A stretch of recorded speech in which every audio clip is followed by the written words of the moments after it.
3 weeks after my daughter's funeral, her coworker called me from a number I didn't recognize. She said, "Mrs. Caldwell, I found something in Felicia's desk. You need to come see it before anyone else does. Don't bring your son-in-law." I almost hung up. My name is Rosemary Caldwell.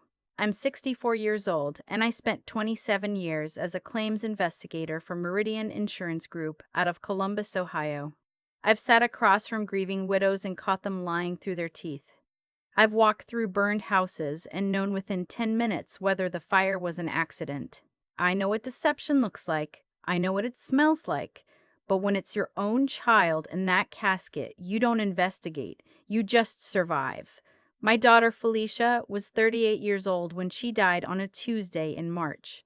The police called it an accidental drowning. She'd gone for an early morning walk along the Scioto River Trail, a trail she'd walked hundreds of times, slipped on the wet bank, and gone into the water. Her husband, my son-in-law Curtis, reported her missing at 6:47 a.m. Her body was recovered 2 hours later downstream. The responding officer, Detective Harold Sims from the Columbus PD, closed the case in 5 days. Accidental death. No signs of struggle. No witnesses. Felicia had a prescription for Xanax, and the toxicology showed therapeutic levels in her system. The detective told me the medication could have affected her balance. He was kind about it. He brought me coffee when he told me. I said thank you and went home and believed him. For 8 months, I believed him. Then on a Wednesday in November, my phone rang. The woman on the other end said her name was Kezia Thompson. She'd been Felicia's supervisor at Hartwell Property Management on North High Street, where Felicia had worked as a senior accounts coordinator for 6 years. "I've been trying to decide whether to call you for weeks," Kezia said. "I didn't want to cause you more pain. But I can't sleep anymore, Mrs. Caldwell. I can't keep this to myself." I drove to Hartwell the next morning. Kezia met me in the parking garage, not in her office. That told me something right there. She handed me a small padded envelope. Inside was a USB drive and a folded piece of paper. On the paper, in Felicia's handwriting, her looping, careful cursive that I'd known since she was 7 years old, were 4 words. "If something happens, check." "She left this taped under her desk drawer," Kezia said. "Maintenance found it when they were reassigning workstations last week. I recognized her handwriting. I didn't know what to do. I sat in my car in that parking garage for 45 minutes before I could drive home. I need to tell you who Felicia really was, because for 8 months I'd been living with a version of her that wasn't true. Felicia Marie Caldwell was born on a cold February morning in 1985. My only child. She came out screaming, loud, definite, certain about herself from the very first second. She had her father's brown eyes and my stubbornness and a laugh that filled up whatever room she was in. She graduated from Ohio State in 2007 with a degree in business administration, worked her way up from receptionist to senior accounts coordinator at Hartwell without anyone handing her a single thing. She was disciplined with money in a way I'd never managed to be myself. She kept spreadsheets for her personal budget. She had a 6-month emergency fund before she was 30. She married Curtis Webb in 2016 at a small ceremony in my backyard. 40 guests, string lights, her grandmother's ring on her finger. I thought he was steady, quiet in a way that seemed like depth. He worked in commercial real estate, made decent money, never seemed flashy about it. I was wrong about the depth. I was wrong about a lot of things. The night Kezia gave me that envelope, I plugged the USB drive into my laptop at my kitchen table. Felicia had organized everything into folders, 12 of them, labeled by month, going back 14 months before she died. The first folder. Bank statements. Not Felicia's, Curtis's. She'd photographed them. His personal checking account at First Federal, routing number printed clearly at the top of every page. Starting in January of the year before she died, there were monthly withdrawals, cash, ranging from $4,000 to $9,000. No memos, no pattern that matched any bill I could identify. Second folder. A document Felicia had titled simply Research. It was 11 pages long, single-spaced. Felicia had been tracking the withdrawals for over a year. She'd cross-referenced them with dates Curtis told her he was traveling for work. The withdrawals always happened within 24 hours of his work trips. She'd pulled his Easy Pass records. She was listed as a secondary account holder and mapped where his car had actually been on those dates. Not Cleveland, not Pittsburgh, not any of the client cities he'd named. Toledo. Every single time. The same exit off I-75 every trip. Third folder. A woman's name I didn't recognize. A Facebook profile, screenshotted. A woman about 15 years younger than Felicia, living in Toledo. And then photographs. Not intimate ones, but careful documentation. Curtis's car in her driveway. Curtis's car in the parking lot of a restaurant in Toledo on a night he'd told Felicia he was in a client dinner in Cincinnati. Receipts for a hotel in Toledo, photographed from what looked like his email, printed and then photographed again. Felicia had been building a case against her own husband for over a year. She'd done it quietly, methodically, the way I'd always taught her to approach a problem. Don't react. Document first. Understand what you're dealing with before you move. She'd understood what she was dealing with, and she'd written, if something happens, check, because she knew, on some level, that understanding it had made her dangerous to him.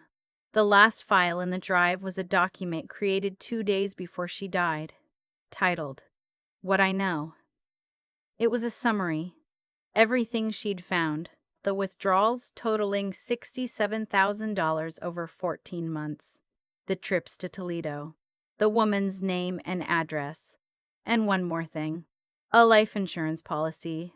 Felicia had discovered that Curtis had taken out a $750,000 term life policy on her 14 months ago. She was listed as the sole beneficiary on his policy, but he had added himself as the sole beneficiary on hers. A policy she hadn't known existed until she found the paperwork in a file box in their basement. She'd written at the bottom of that document, I confronted him on March 4th. He denied everything, said the policy was a gift, that he was protecting our future. He was very calm. Too calm. I'm going to my mother's this weekend. I'm scared, but I don't know if I'm being paranoid. She died on March 7th. She never made it to my house. I sat at that kitchen table until 3 in the morning. My hands weren't shaking. That surprised me. I'd expected them to shake. Instead, I felt something settle into place in my chest. The thing that had felt wrong for 8 months, the splinter I couldn't locate.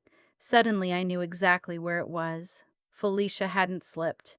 I am a claims investigator. I spent 27 years evaluating accidental death claims. I know the questions to ask. And I had failed to ask a single one of them, because I was her mother, and I was drowning in my own grief, and I had trusted a detective I'd never met to tell me the truth about how my child died. I pulled out a legal pad and started writing. The Xanax. Felicia had been prescribed Xanax 2 years prior for situational anxiety during a period when her company was going through layoffs. She'd told me she barely used it anymore. The toxicology showed therapeutic levels, meaning the amount in her system was consistent with someone who'd taken the medication as prescribed. It did not show excessive sedation. It did not show she was impaired. The detective had mentioned it almost as an afterthought, a possible contributing factor, a soft explanation to sand down the edges of a question nobody was asking. The trail. I'd walked the Scioto River Trail myself twice since Felicia died. The section near where she was found had a bank that sloped gradually, not steeply. The mud at the edge was thick. You would sink into it before you'd slide on it. I'd stood there in November and thought you would have to go in deliberately or be pushed. The time. Curtis reported her missing at 6:47 a.m., but their neighbor, a retired postal worker named Mr. Towery, Adewale, had told me offhandedly at the reception after the funeral that he'd seen Curtis's car in the driveway at 5:30 that morning, which he'd noticed because it was unusual. Curtis typically left for the gym by 5. If Curtis was home at 5:30, where was Felicia? Why wasn't she reported missing until nearly an hour and a half later? I hadn't asked Mr. Adewale a single follow-up question. I'd thanked him for coming and gone to refill the coffee urn. I made a list of everyone I trusted. It was a short list. The first name on it was my former colleague, Jeanette Osei. We'd worked together at Meridian for 11 years before she retired. Jeanette was 67 years old, sharp as glass, and she'd spent the last decade of her career specializing in suspicious death claims. She answered my call on the second ring, even though it was past midnight. I told her everything. She didn't say a word until I finished. "You need to go to the police," she said. "I know, but I need more first. His lawyer will call me a grieving mother with a vendetta. I need enough that they can't dismiss it." Jeanette was quiet for a moment. "What do you need from me?" "Help me think through what's missing." We stayed on the phone until nearly 2 in the morning. By the end of the call, I had a plan. It was not a safe plan. Jeanette said so directly. She said, "Rosemary, if he killed her, he will not hesitate to kill you." I said, "Then I'd better move faster than he expects." The next morning, I called Curtis. I told him I'd been going through some of Felicia's things and found some documents I didn't understand, insurance paperwork, and could he come over and help me sort through it? I kept my voice tired. It wasn't difficult. I was tired. He came that evening with a bottle of wine and his concerned son-in-law expression, the one I'd watched him wear at the funeral and at every family dinner since. The one that I now understood was a mask he'd been fitting and refitting for years. I did not offer him a seat. I stood in the kitchen, and I watched his eyes while I talked. "I found some papers in the guest room," I said. "From Felicia's bag. She must have left them here the last time she visited." Felicia hadn't visited in 6 weeks before she died. He didn't know that I knew that. What kind of papers? Policy documents. For a life insurance policy I didn't know she had. Something moved behind his eyes. Fast. He recovered in under 2 seconds, but I'd spent 27 years watching people recover from the moment they realized they'd been caught. "Oh, that," he said. "I set that up for us both. Just planning for the future, you know." I should have told her about it sooner, I know. It was supposed to be a surprise. A $750,000 surprise. He smiled. "We talked about life insurance a lot after my dad died. I wanted to make sure we were protected." I folded my arms. "Curtis, did Felicia ever tell you she was worried about the marriage, about anything?" He tilted his head just slightly. "What do you mean?" "She called me the week before she died. Said she'd found something that worried her. I didn't understand what she meant at the time." I paused. "Do you have any idea what she might have been referring to?" The mask held. He said, "She was under a lot of stress at work. I think she was overthinking things. I tried to be there for her." I nodded like I believed him. I thanked him for coming. I walked him to the door. After his car left the street, I sat down on the floor of my hallway and I thought about my daughter saying I'm scared. But I don't know if I'm being paranoid. And I thought, she wasn't paranoid. She was right, and she died thinking no one would believe her. I was going to make sure someone believed her. Over the next 4 days, I built the file. I called Mr. Attawale and asked him very specifically what time he'd seen Curtis's car that morning. He said 5:20, maybe 5:25. He was certain because he'd been up with his dog and had noticed the car with its engine running, exhaust visible in the cold. He hadn't thought much of it then. He thought about it now. I requested the trail maintenance logs from Columbus Parks and Recreation. The section of the trail near where Felicia was found had been inspected 5 days before her death. The maintenance note logged the bank conditions as firm, citing a dry week prior. It had rained the night before Felicia died, but only a 1/4 inch, not enough to transform firm ground into a sliding hazard overnight. I pulled the public records on the life insurance policy. Curtis had applied for it online, listed himself as owner, listed Felicia as insured, and designated himself sole beneficiary. He'd applied 3 weeks after I now knew, from Felicia's research folder, that she had first confronted him about the Toledo withdrawals. The timeline was exact. He'd taken out a policy on her life within 3 weeks of her discovering his affair. And 6 months later, she was dead. I also found something Felicia hadn't included in her file, either because she hadn't gotten there yet or because she hadn't known where to look. Curtis's business partner, a man named Gerald Fitch, had dissolved their joint real estate LLC 14 months ago. The dissolution was filed quietly. Curtis had told Felicia and told me that his business was doing well. It wasn't. He'd bought out Gerald under duress, borrowed against the buyout, and was carrying a loan from a private lender at terms I had to read twice to believe. By the time Felicia died, Curtis Webb was carrying $340,000 in private debt at interest rates that were compounding monthly. The $750,000 life insurance policy would have cleared every cent of it. On the fifth day, I called Detective Sims. He met me at a coffee shop on Broad Street on a Saturday morning. He was younger than I pictured from our phone calls, mid-40s, careful eyes, the posture of someone who'd learned to sit still through uncomfortable conversations. He ordered black coffee and didn't touch it while I talked. I laid everything out: the USB drive, Felicia's research files, the insurance policy timeline, the debt, Mr. Attewell's statement, the trail maintenance logs, the Toledo trips, all of it. When I finished, Detective Sims was quiet for a long time. "You built this in 5 days," he said. "I built it in 27 years. It just took me 5 days to remember I knew how." He leaned forward. "Mrs. Caldwell, I want to be honest with you. What you've brought me is significant. The insurance timeline alone is significant, but we closed this case as accidental death. Reopening it means I have to go to my lieutenant, justify the resources, and then we're looking at a full reinvestigation. If Webb's lawyer finds out we're looking at him before we have a solid case, he gets ahead of it."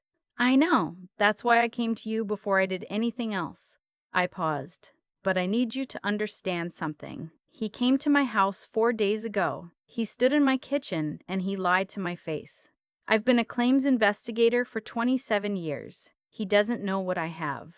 But if he figures out that I'm not just a grieving mother, if he realizes I found what Felicia left behind, I don't think I'm safe." That landed. I watched it land. "Don't confront him again," Sims said. "Don't let him know what you have. Can you do that?" "I've been doing it for 5 days." He nodded. He finally picked up his coffee. "Give me 72 hours. Detective Sims moved faster than I expected. Within 48 hours, he'd pulled Curtis's financial records through a subpoena tied to a fraud inquiry, a quieter door than a murder investigation, less likely to spook anyone. He'd also requested the trail security camera footage that his original team hadn't pulled, from a camera mounted on a pedestrian bridge upstream from where Felicia was found. He called me on a Monday night. "I need you to come in tomorrow morning," he said. "Bring the USB drive." I asked him what was on the bridge camera. He was quiet for a moment. Then he said, "Curtis Webb is on it, at 5:43 a.m. on the trail. Alone." I sat down. "Felicia's estimated time of death was between 5:30 and 6:15, Sims said. "He was on that trail during her window. He was never on that trail in his statement. He said he was home asleep." I pressed my hand flat against the kitchen table to steady myself. "He killed her," I said. "We're going to build the case to prove it," Sims said. "But yes, that's what I believe happened." Curtis Webb was arrested on a Thursday morning, 6 weeks after Kezia Thompson called me from a number I didn't recognize. He was taken into custody at his office on Nationwide Boulevard, which I was told later he did not handle with dignity. His attorney, a man from a downtown firm whose name I recognized from insurance fraud cases I'd worked in the 90s, issued a statement saying his client was innocent and that the charges were the result of a grief-stricken family's need to assign blame. I didn't read the statement twice. The charges: aggravated murder in the first degree, fraud, falsifying insurance documents, making a false report to law enforcement. At the arraignment, the prosecutor walked the judge through the evidence: the bridge camera footage, the insurance policy timeline, the private debt, the Toledo evidence establishing motive. A man whose marriage was unraveling, whose finances were collapsing, who had insured his wife's life for $750,000 and then 3 weeks later began planning her death. The defense attorney argued the camera footage was inconclusive. Curtis on the trail didn't prove he'd pushed her. He was right about that. But then the financial forensics came back and showed that Curtis had researched drowning, specifically how long it takes to lose consciousness in cold water, on his phone browser at 11:30 the night before Felicia died. The judge denied bail. I testified at the trial for 3.5 hours. I explained Felicia's files methodically, the way she'd organized them, the way she documented everything, how it matched precisely what the financial forensics confirmed. Defense counsel tried to suggest I'd fabricated the USB drive, that grief had led me to manufacture evidence.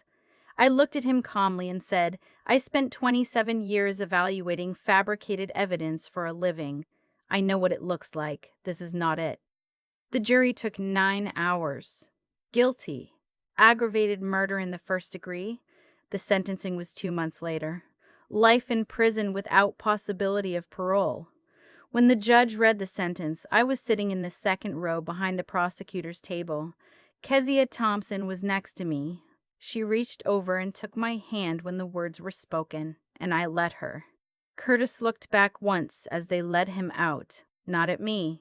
He looked at the door, like he was calculating something even then, even in that moment. Some people, I have come to understand, never stop calculating.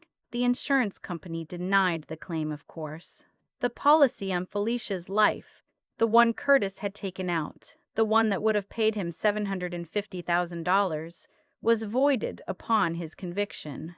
Meridian's fraud division, my former colleagues, handled that personally. I was told the senior investigator on the case had worked with me for 4 years in the early 2000s.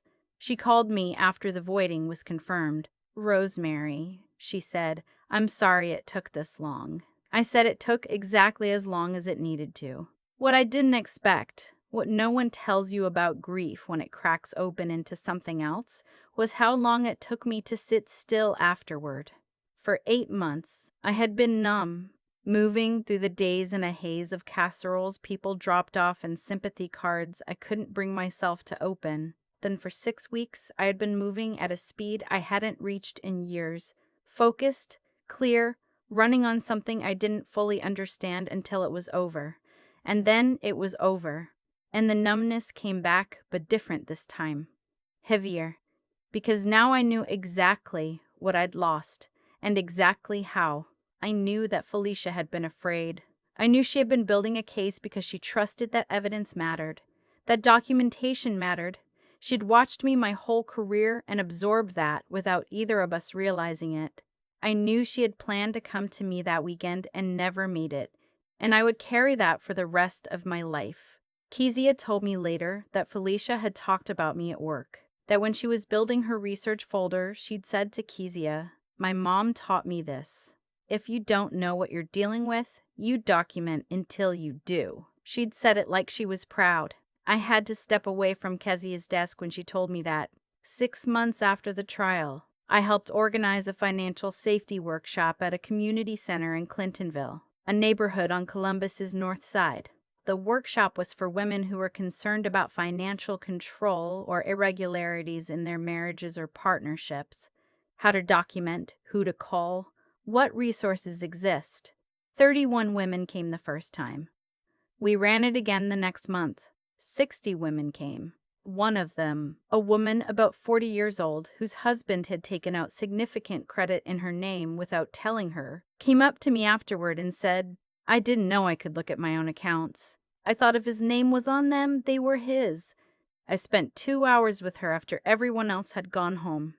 I went through every document she'd brought in a tote bag, organized them, showed her what mattered, connected her with an attorney I trusted. She called me 3 weeks later. She'd filed for divorce and she'd taken her documentation to the police. She wasn't in danger anymore, or at least she was in less of it. That felt like something Felicia would have wanted. I still walk sometimes, not the Scioto River Trail. I'm not ready for that, and I may never be. I walk the neighborhood where I live, The streets I've lived on for 30 years. Past the house where Felicia grew up. Past the yard where we hung those string lights in August of 2016, when she married a man I thought was steady. I walk in the morning when it's still half dark and the world is quiet, and I talk to her in my head, the way you do when you've lost someone, and you've run out of other ways to reach them. I tell her that she was right to be scared. I tell her that her documentation was meticulous, that she was careful and thorough, and she missed nothing. I tell her it mattered. It mattered more than anything. I tell her I'm sorry I wasn't faster. I tell her I love her. Always.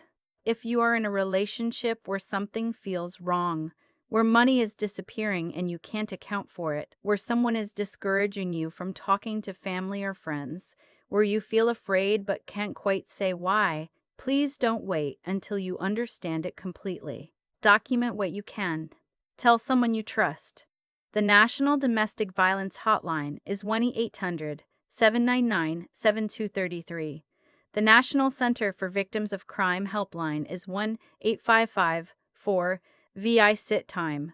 You do not have to have proof to ask for help. You just have to make the call. My name is Rosemary Caldwell. I'm 64 years old. My daughter trusted that the truth mattered. She was right. And I will spend whatever time I have left making sure her trust was not misplaced. I think about cause and effect a lot more than I used to, not in an abstract way. In the concrete, specific way you think about it, when you've watched a chain of decisions lead directly to a consequence you can trace backward, link by link, all the way to the beginning. Curtis made choices. Small ones at first, the affair, the secrecy, the borrowing, and then larger ones when the small ones started to collapse under their own weight. Each choice narrowed his options until the only exit he could see was the worst one. That's what happens when a person operates without a conscience guiding the math. The numbers always catch up. The cover always phrase. People who believe they're too clever to be caught are usually just one careful observer away from being wrong. Felicia made choices too. She could have confronted him and walked away without documenting anything. She could have buried her suspicion to preserve the peace. Instead, she did what I had done my entire career, and apparently, without either of us realizing it, taught her to do. She gathered facts before she moved. She kept her fears separate from her method. She didn't let what she felt stop her from thinking clearly. That kind of discipline, the ability to stay precise when everything in you wants to react, that's not something you're born with. It's something you build, decision by decision, over years of choosing rigor over comfort. I failed her in one way I will never fully make peace with. I had the tools and I didn't use them when it mattered most. For 8 months, I was a claims investigator who forgot she was a claims investigator, because grief has a way of flattening everything you know about yourself. What I understand now is that her documentation was her way of reaching forward in time, past the moment she feared was coming, toward whoever would be standing in my place. She trusted that someone would look. She trusted that evidence, carefully kept, would outlast whatever happened to her. She was right to trust that. I just wish I had been faster. What those 6 weeks after Kezia's call required of me wasn't courage in any dramatic sense. It was steadiness. It was the willingness to sit at a kitchen table at 3 in the morning and think clearly when everything in me wanted to stop thinking and just grieve. It was going back to the thing I knew how to do and doing it, even when it hurt, even when every file I opened was another piece of my daughter I hadn't known I was missing. I believe that what we do with what we know matters more than almost anything else. Felicia knew something was wrong and she documented it.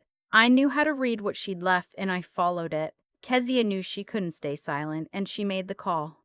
None of us were fearless. All of us were afraid and did it anyway. That's the only version of strength I've ever respected. Not the absence of fear, but the refusal to let fear make the final decision. The women who come to my workshops now, the ones sitting across folding tables with tote bags full of documents, they're not sure mean anything. I see Felicia in all of them. Careful, trying to understand what they're dealing with before they move. I tell them, your instincts are data, your discomfort is information. Write it down, tell someone. The truth you document today may be the only voice you have tomorrow. Felicia's voice is still here. I carry it every time I sit down across from someone who needs to be believed.